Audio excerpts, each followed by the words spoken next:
May 2025 na. Magkano na nga ba ngayon ang mga Kawasaki Big Bikes? Yan ang ating aalamin ngayon.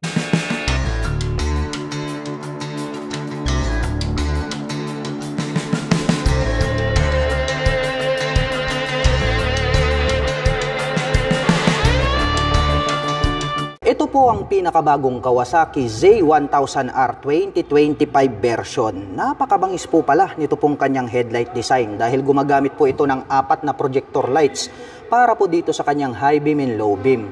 Nakapop up naman po ito pong kanyang mga LED na turn signals at mayroon naman po siyang little visor dito sa bandang itaas. At ito po pala ay equipped with inverted telescopic fork para po dito sa kanyang front suspension. Showa brand naman po yan at equipped na rin po pala ito ng anti-lock braking system. Gumagamit po ito ng dual rotor disc brake with 2-pot caliper na Brembo. Black color naman po ito pong kanyang cast wheel at ang sukat naman po ng kanyang gulong rito sa harapan, ito po ay mayroong sukat na 120 by 70-17. Naka-fully digital meter panel display, naka-mechanical key ang ignition with immobilizer at ito po ay naka-naked handlebar. At mayroon naman po itong 17 liters na fuel tank capacity. Mayroon naman po itong 6-speed manual transmission with assist and slipper clutch. At napaka-astig din po ng dating nito pong kanyang upuan. Black color naman po itong kanyang seat cover at mayroon naman po siyang belt dito sa gitna. At ang big bike po na ito ay mayroon pong 1,043 cubic centimeter engine displacement to be exact, naka-liquid cooled, inline 4-cylinder fuel injected. At nakakapag-provide naman po ito ng maximum power na 142 HP at 10,000 RPM. Habang nakakapagbigay naman po ito ng maximum torque na 111 Nm at 7,300 RPM. Attractive po ang pagkakadesign nitong kanyang taillight. Nakapop up naman po ito pong kanyang mga LED na turn signals. At ito po ay equipped with single rotor disc brake. Black color naman po ito pong kanyang cast wheel. At ang sukat naman po nito pong kanyang gulong rito sa likuran, ito po ay mayroong sukat na 190 by 50-17. At mayroon naman po itong dual exhaust dito sa kanan. Mayroon din po itong dual exhaust dito sa kaliwa. At gumagamit naman po ito ng monoshock absorber para po dito sa kanyang rear suspension. At ang presyo po ng Kawasaki Z1000R ay nagkakahalaga po ito ng 725,500 pesos. At kung balak mo naman pong kumuha ng hulugan ay kailangan mo lang pong mag-down payment ng 266,951 pesos. Ito po ang pinakabagong Kawasaki Versys 650 2025 version na po ito. Napakabangis po pala talaga nito pong kanyang headlight design. Nagkaroon pa pala siya rito ng windlet at mga pangil, kaya talagang mas malupit yung kanyang dating. Nakapop up naman po ito pong kanyang mga turn signals. LED na po lahat ng kanyang ginagamit para po dito sa kanyang lighting system. Gumagamit naman po ito ng inverted telescopic fork, naka-dual rotor disc brake dito sa harapan, along with 2-pot caliper na Nissin brand. At ito po ay naka-cast wheel na black color. At ang sukat naman po ng kanyang gulong rito po sa harapan, ito po ay mayroong sukat na 120 by 70-17. Naka-fully digital meter panel display, mayroon po itong 2-button selector dito sa bandang ibaba. At gumagamit naman po ito ng mechanical key dito po sa kanyang ignition. At ito po ay naka-naked handlebar. Papunta naman po tayo rito sa kanyang mga button selectors. Mayroon po tayo ritong passing light, high beam and low beam, turn signal selector, horn at ang kanyang hazard. At meron pa tayo ritong additional na button selector. Habang dito naman po sa kabila, meron po tayo ritong engine kill switch at electric starter. At ito naman pong kanyang mga brake levers is chrome color at ang kagandahan po niyan, ito po ay adjustable. At ito pong kanyang fuel tank is napaka-flawless ng kanyang dating, glossy black color. At ito naman po ay mayroong fuel tank capacity na 21 liters. Speaking of engine mga ka-LM, ito po palang Kawasaki Versys ay mayroon po itong 649 cubic centimeter engine displacement. Naka-parallel twin, dual overhead cam, 4-stroke with 4 valve per cylinder. At nakakapag-provide naman po ito ng maximum power na 69.3 HP at 8,500 RPM. Habang nakakapagbigay naman po ito ng maximum torque na 61 Nm at 7,000 RPM. Dumako naman po tayo rito sa bandang likuran. Silipin natin ito pong kanyang taillight. Wow! Very aggressive din, no, yung pagkakadesign nitong kanyang taillight. LED na po yan at nakapop up naman po ito pong kanyang mga turn signals. At ito pong naka-emboss na to pag ating sinilip, mayroon na rin po siyang plate light. At ito pong kanyang rear fender, ang kanyang nagsisilbing plate holder. May added light reflector dito po sa bandang ibaba. Mapunta naman po tayo rito sa kanyang rear braking system. Naka-single rotor disc brake with single pot caliper na Nissin brand. At ang sukat naman po ng kanyang gulong rito sa likuran, ito po ay mayroong sukat na 160 by 60-17. At pagdating naman po dito po sa kanyang rear suspension, ito po pala ay equipped with single-sided monoshock absorber. Yung coil spring na ginamit is glossy black at makikita natin na mayroon ata ritong canister. So ibig sabihin ito po ay adjustable. At ito pong kanyang exhaust pipe, grabe no, almost hide, talagang napaka-porma nito pong kanyang exhaust pipe. Stainless steel po yan at mayroon po itong single exhaust. At matte black color naman po ito pong kanyang die-cast na swing arm. At ang presyo po ng pinakabagong Kawasaki Versys 650 2025 version ay nagkakahalaga po ito ng 512,500 pesos. At kung balak mo naman pong kumuha ng hulugan, ay kailangan mo lang pong mag-down payment dito ng 189,239 pesos. Ito po ang pinakabagong Kawasaki KLR 650. Isa po itong adventure touring bike. 2025 version po ito. Napakaangas po nito pong kanyang headlight design. Bilugan naman po ito pong kanyang mga turn signals na located dito sa bandang itaas. At mayroon daw po itong clear na windshield. Hindi nga lang po naka-installed sa ngayon. At ang kagandahan niyan, mayroon na rin po pala itong integrated na Kawasaki lights straight out from casa. At napakahaba naman po nito pong kanyang front fender. At ito po pala ay equipped na po ng anti-lock braking system. Gumagamit naman po ito ng traditional telescopic fork black color para po dito sa kanyang front suspension. Meron po siya ritong rubber boots. At equipped naman po ito ng single rotor disc brake with 2-pot caliper. At ito po ay naka-spokes rim set. Ito pong kanyang rim is black color. At ang sukat naman po ng kanyang gulong rito po sa harapan ay may sukat na 90 by 90-21. At ito po ay naka-dual purpose pattern tires dahil nga po ito ay isang adventure touring bike. Naka-fully digital meter panel display, naka-mechanical key ang ignition at ito po ay naka-naked handlebar. At bukod dyan, ang kagandahan po nito ay mayroon na po siyang USB power outlet dito sa kanan at mayroon naman po siyang USB charging port dito po sa kaliwa. At mayroon naman po itong 6.1 gallon na fuel tank capacity. Mayroon po itong 5-speed manual transmission at ang lapad po pala nitong kanyang upuan, matte black color naman po ang kanyang seat cover. At mayroon na rin po pala itong engine guard at crash guard. At mayroon na din po itong hand guard. At ang kagandahan po nito pong kanilang pinakabagong Kawasaki KLR 650 2025 model ay naka-fully set up na po pala ito dahil mayroon na po siyang built-in na side box. Kawasaki po yan, combination po ng black at silver color. At mayroon na din po siyang built-in na rear carrier. Top box na lang po ang kulang. At ang adventure bike po na ito ay mayroon pong 652 cubic centimeter engine displacement. Naka 4-stroke single cylinder dual overhead cam. May bore and stroke na 100 by 83 mm at mayroon naman po itong compression ratio na 9.8 by 1. At pagdating naman po sa kanyang maximum torque at maximum power ay wala pa po tayong full detailed information dahil nga po bagong-bago pa lamang po ito pong adventure bike na ito. At ang seat height po ng motor na ito ay may taas na 34.3 inches, may ground clearance na 8.3 inches, at mayroon naman po itong bigat na may kabuuang 487.1 lb. Box type naman po ito pong kanyang taillight. Bilugan naman po ito pong kanyang mga turn signals. At mayroon naman po itong single exhaust. Gumagamit po ito ng single rotor disc brake with 2-pot caliper, naka-spokes and rim set, at ito po ay naka-dual purpose pattern tires. At ang sukat naman po ng kanyang gulong rito sa likuran, ito po ay mayroong sukat na 130 by 80-17. At gumagamit naman po ito ng monoshock absorber para po dito sa kanyang rear suspension. At ang presyo po ng pinakabagong Kawasaki KLR 650 2025 version ay nagkakahalaga po ito ng 453,400 pesos. At kung balak mo naman pong kumuha ng hulugan, ay kailangan mo lang pong mag-down payment ng 168,025 pesos. Ito po ang Kawasaki Ninja ZX4RR 2025 version na po ito. Grabe, napakabangis po nito pong kanyang headlight design. Meron naman po itong clear na windshield at dito po nakaposisyon sa bandang harapan ito pong kanyang mga side mirrors.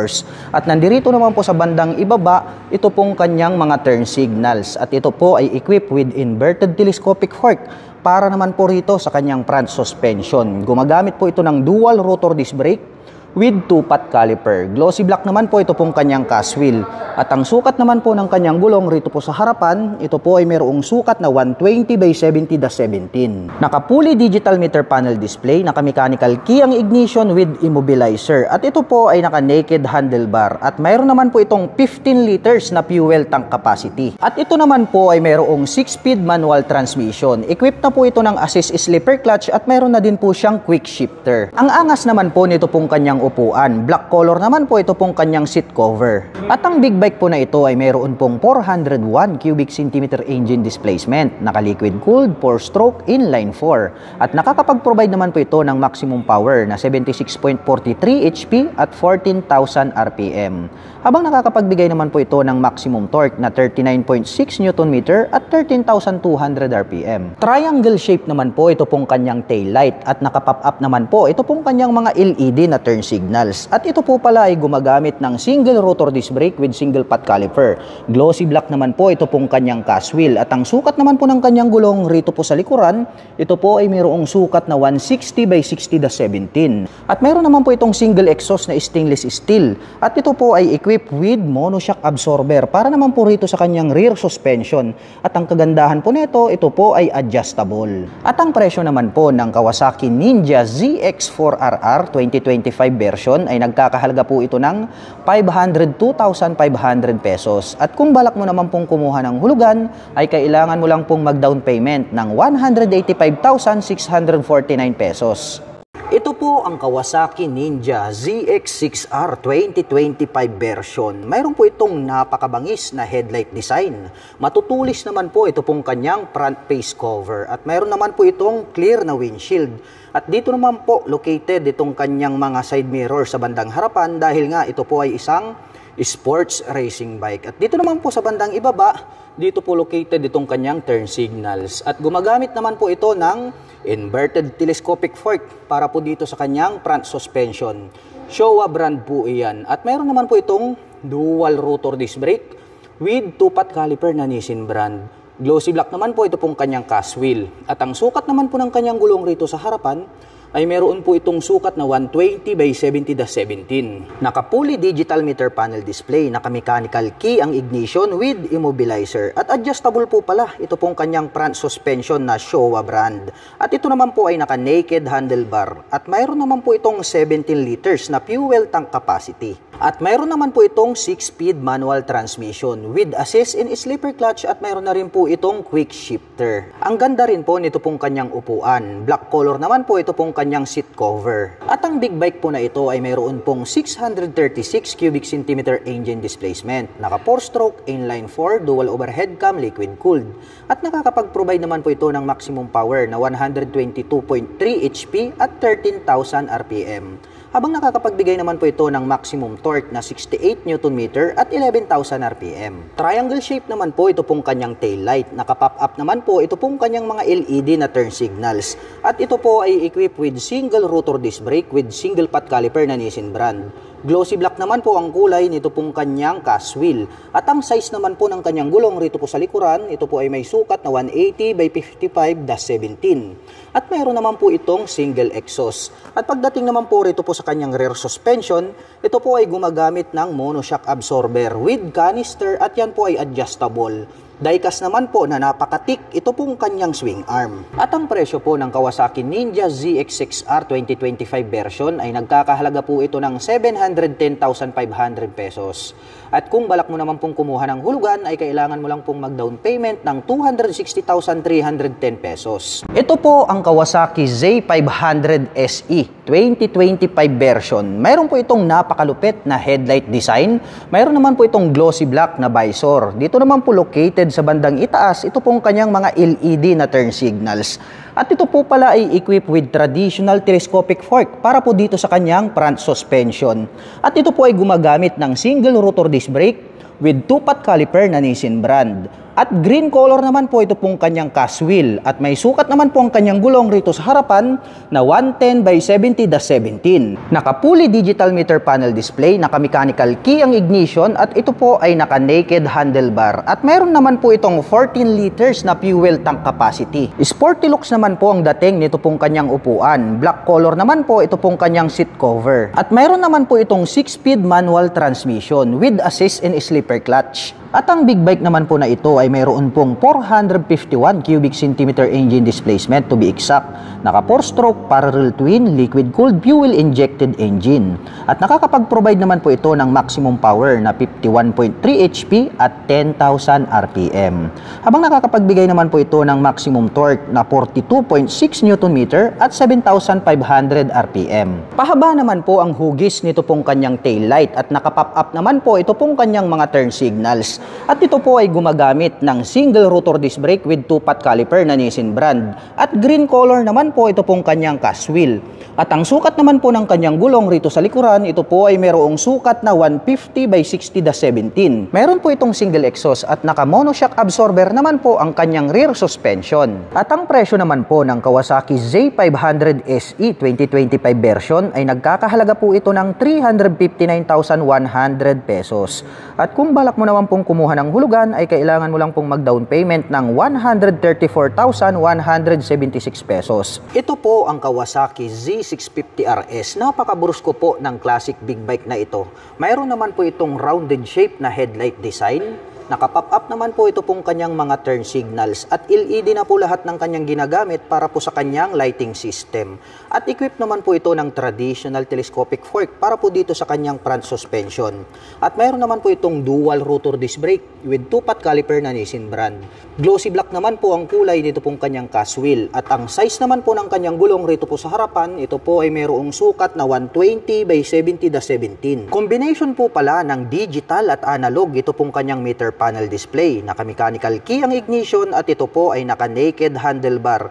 At mayroon naman po itong 12 liters na fuel tank capacity. Mayroon naman po itong 6-speed manual transmission at retro style naman po ito pong kanyang upuan. Combination po pala ito ng gray at black. Ito pong kanyang seat cover. At ang classic big bike po na ito ay mayroon pong 649 cubic centimeter engine displacement. Naka 4-stroke, 2-cylinder, dual overhead cam, liquid cooled. At nakakapag-provide naman po ito ng maximum power na 67 HP at 8,000 RPM. Habang nakakapagbigay naman po ito ng maximum torque na 65 Nm at 6,700 RPM. Bilugan naman po ito pong kanyang tail light at nakapop up naman po ito pong kanyang mga turn signals, LED na po yan. At ito po ay gumagamit ng single rotor disc brake with single pot caliper na Nissin brand. Glossy black naman po ang kulay nito pong kanyang cast wheel. At ang sukat naman po ng kanyang gulong rito po sa likuran, ito po ay mayroong sukat na 160/60/17. At mayroon naman po itong single exhaust na stainless steel. Gumagamit po pala ito ng monoshock absorber na adjustable para po dito sa kanyang rear suspension. At ito pong kanyang swing arm is die-cast po siya na matte black color. At ang presyo po ng Kawasaki Z650 RS ay nagkakahalaga po ito ng 469,500 pesos.